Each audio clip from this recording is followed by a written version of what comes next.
Maraming po salamat sa pagtitiwala niyo sa akin na binigay niyo po yung okay na anak niyo. Mamahalin ko po siya.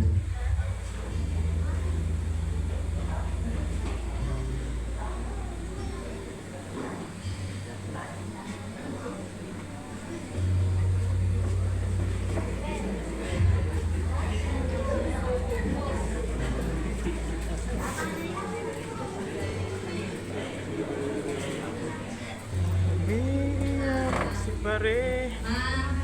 Papa, maraming po salamat sa lahat. Batid ko po, alam po ang lahat ng sakripisyo